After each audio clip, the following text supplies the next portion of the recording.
The mahogany boardroom table gleamed under the morning light, reflecting years of family legacy and power. I sat there, hands folded neatly in my lap, watching my father pace back and forth like a prosecutor ready to deliver his final argument. My brother Marcus leaned against the wall, arms crossed, a hint of a smirk playing at the corners of his mouth. "Alexandra," my father began, his voice carrying that familiar tone of disappointment I'd grown accustomed to over the years. "We need to discuss your position at Harrison Industries." I nodded quietly, already knowing where this conversation was heading. For 15 years, I'd worked my way up through every department of our family's manufacturing company. Not because I had to.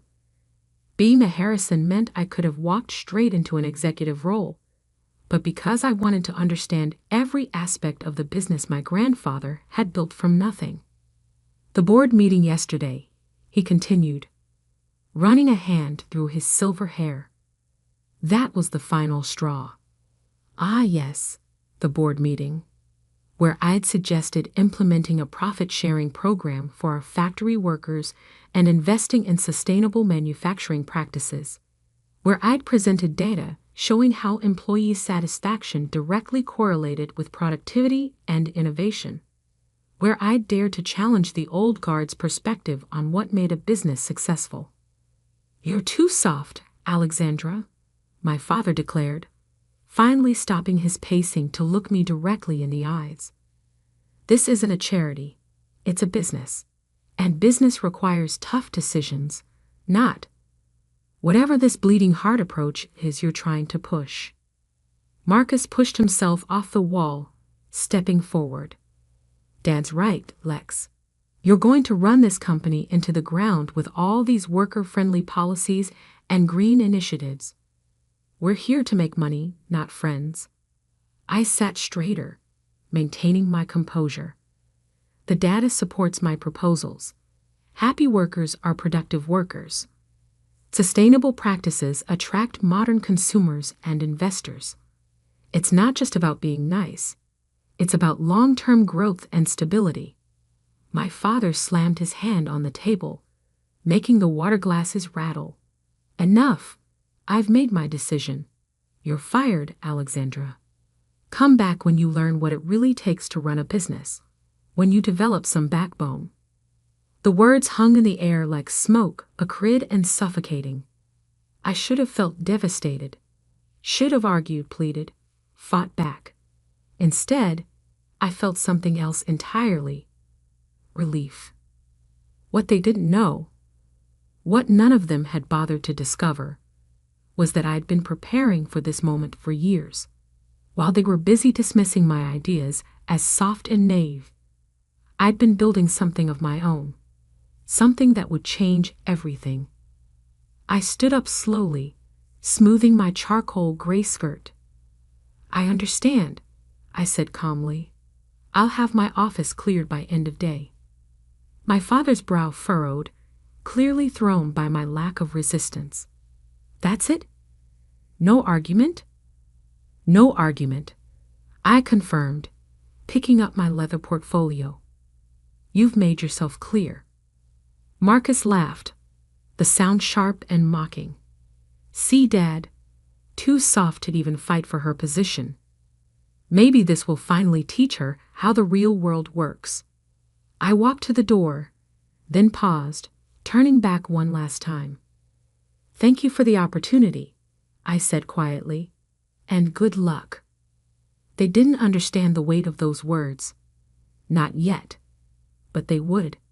As I packed my office that afternoon, carefully placing 15 years of memories into cardboard boxes, I thought about the journey that had led me here. About the nights I'd spent studying market trends while my colleagues partied. About the quiet investments I'd made, the connections I'd built, the foundation I'd laid while everyone assumed I was just playing at business. My assistant, Sarah, stood in the doorway, tears in her eyes. "I can't believe they're doing this to you, after everything you've done for the company." I smiled, placing a framed photo of my grandfather into the last box. "It's okay, Sarah." "Really? But your ideas were working," she protested. "Productivity is up 30% in departments that implemented your programs. Employee turnover is down. The sustainability initiative has attracted 3 major eco-conscious clients." "I know," I said softly. "But sometimes people only see what they expect to see. They look at me and see softness where there's actually strategy. They mistake kindness for weakness." Sarah helped me carry the boxes to my car, her silence heady with unasked questions. As I loaded the last one into the trunk, she finally spoke. "What will you do now?" I closed the trunk, then turned to her with a calm smile. Now I'm going to show them what real business acumen looks like." That evening, as I sat in my home office overlooking the city lights, I opened my laptop and typed out a simple email. To Victor Morrison, subject: "Time to move." "Victor, the situation we discussed has developed as expected. I'm ready to proceed with Phase 1. Best, Alexander Harrison." Victor's response came within minutes. "Are you sure?" "Once we start, there's no going back." I didn't hesitate. "I'm sure." "Let's begin." What my father and brother didn't know was that 3 years ago, I'd started quietly building a competing company. Nova Manufacturing had begun as a small operation, but through careful planning and strategic acquisitions, we'd grown into a formidable force in the industry. I'd used a different name, operated through holding companies, kept my involvement completely hidden. While they were busy mocking my soft approach to business, I'd been revolutionizing manufacturing processes, implementing the very programs they'd rejected at Harrison Industries. And it was working. Nova's productivity rates were industry-leading. Our employee satisfaction scores were off the charts. Our sustainable practices had attracted major contracts and positive press. Most importantly, we were profitable. Very profitable. I opened my safe and pulled out a thick folder, documentation of every misstep Harrison Industries had made over the past decade. Every cut corner, every ignored safety regulation, every instance of creative accounting. Not because I wanted revenge, but because I believed in doing business the right way. And sometimes, the right way required cleaning house. My phone buzzed. A text from Marcus.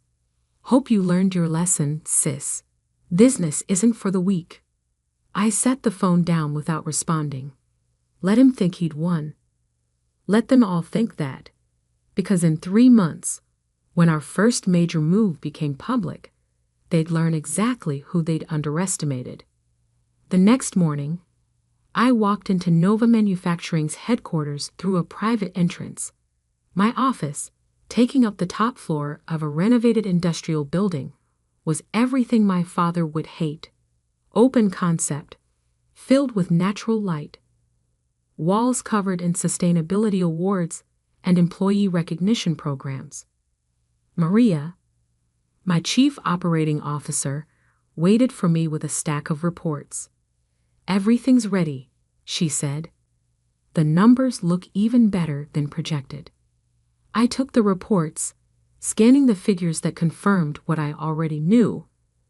We were positioned perfectly for what came next. "How are you feeling?" Maria asked, studying my face. "It couldn't have been easy, being fired from your family's company." I looked up, meeting her concerned gaze.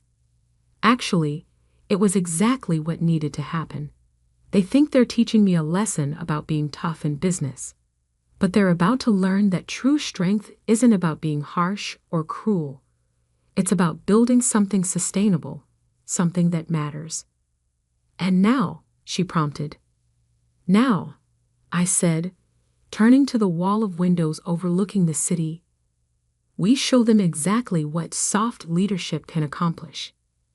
That afternoon, I called a company-wide meeting. 300 employees gathered in our main conference space, not seated in rows like at Harrison Industries, but in collaborative groups around tables. These were people who had chosen to work here, who believed in our vision of what manufacturing could be. As some of you may have heard, I began, standing at the front of the room. Harrison Industries has recently made some leadership changes. This creates an opportunity for us. Over the next 3 months, we're going to demonstrate that profitability and responsibility aren't mutually exclusive. That treating people well isn't weakness. It's the strongest business strategy there is. The room erupted in applause. These people knew what we were building here. They believed in it because they lived it every day. After the meeting, I sat alone in my office, looking at an old photo of my grandfather. He built Harrison Industries from nothing, driven by a vision of creating something meaningful. Somewhere along the way, that vision had been lost, replaced by an obsession with short-term profits and power plays. My phone buzzed again. Another text from my father. The board approved your termination unanimously. Remember this lesson. I smiled, thinking about the lessons that were coming, because while they were busy congratulating themselves on their toughness, I was about to show them what real business innovation looked like. And it would start tomorrow, with phase 1 of a plan 3 years in the making. A plan that would reshape not just Harrison Industries, but the entire industry. They thought they'd fired a soft, naive dreamer. They were about to meet a strategist who'd been playing chess while they were playing checkers. The game was finally beginning. Phase 1 began on a Tuesday morning, exactly 1 week after I had walked out of Harrison Industries. I sat in my office at Nova Manufacturing, watching the financial news ticker scroll across my screen. Right on schedule, at 9:30 a.m., the announcement hit. Nova Manufacturing acquires Sterling Solutions, creating industry's first fully integrated sustainable supply chain. The acquisition had been in the works for months. Sterling Solutions was Harrison Industries' biggest supplier, providing nearly 60% of their raw materials. My father had always dismissed them as just another vendor. He never bothered to build a relationship with their leadership, never saw the strategic value in their position. I had. My phone started buzzing immediately. First, a message from Maria. It's done. Sterling's board just signed the final papers. We own controlling interest. Then came the text I'd been waiting for, from Marcus.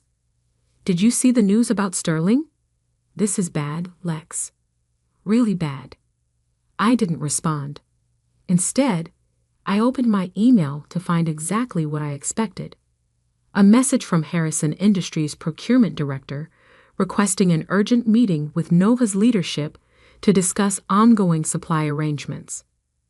They had no idea I was that leadership. By noon, the industry was buzzing. Nova Manufacturing, previously seen as a rising but modest player, had just become a major force. Our stock jumped 12% on the news. Sterling's rose 15%. Harrison Industries dropped 8%. I picked up my phone and dialed Victor Morrison, my mentor and the one person who'd believed in my vision from the start. The dominoes are falling, he said when he answered. Your father just called me in a panic, asking if I'd consider emergency investment in Harrison. Apparently, their other suppliers are already raising prices, sensing blood in the water. What did you tell him? That I'd think about it. Should I mention I've been invested in Nova since day one? I smiled. Not yet. Let's see how Phase 2 plays out first. Phase 2 began the following week, while Harrison Industries scrambled to secure new supply lines and manage their dropping stock price. We launched our masterstroke. Nova announced a revolutionary profit-sharing program for all employees, combined with industry-leading sustainability initiatives. It was everything I'd tried to implement at Harrison Industries, but on a grander scale. The press ate it up. Manufacturing's new model. Nova shows how business can be both profitable and responsible. Read one headline. The future of industry. Nova's revolutionary approach attracts top talent and investors, declared another. The day after the announcement, 3 of Harrison's top engineers submitted their resignations.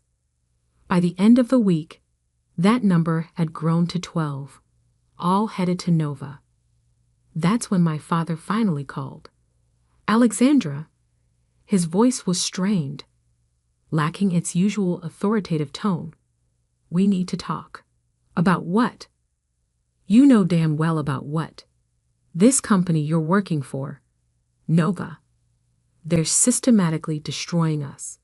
I need you to use your connections there. Help us negotiate a reasonable supply agreement with Sterling. I let the silence stretch for a moment. I thought I was too soft for business, Dad. Too naive to understand how things really work. Alexandra, please. This isn't about that. This is about family. No, I said quietly. This is about consequences. About learning that treating people well isn't weakness. That sustainable business isn't just about next quarter's profits. What are you saying? I'm saying that in about an hour, Nova Manufacturing will announce its next acquisition. You might want to prepare the board.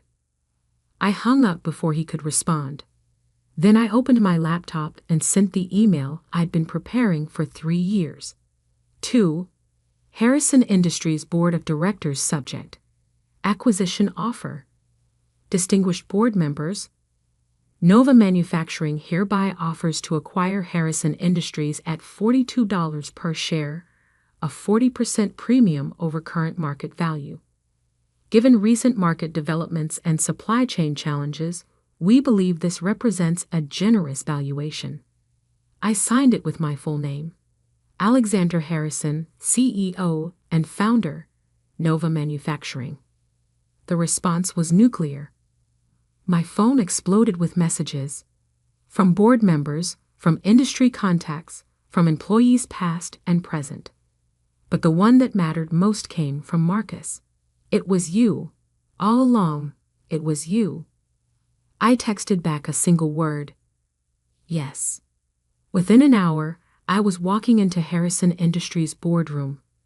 The same room where, just weeks ago, I'd been fired for being too soft. Now I entered as a conqueror, though that's not how I saw it. I saw myself as a reformer. The board members sat in stunned silence. My father stood at the head of the table, face ashen. Marcus slumped in his chair, looking like someone had just explained that water was actually dry. Hello, everyone, I said calmly, setting my portfolio on the table. Shall we discuss terms? How? My father demanded. How did you do this? I paid attention, I replied. While you were focused on showing everyone how tough you could be, I was building relationships. While you dismissed employee welfare as softness, I was creating a company people actually wanted to work for. While you ignored sustainability as a tree hugger's concern, I was securing contracts with the biggest players in the modern market. I opened my portfolio and began laying out documents. 3 years ago, when you shut down my proposal for employee profit sharing, I started Nova.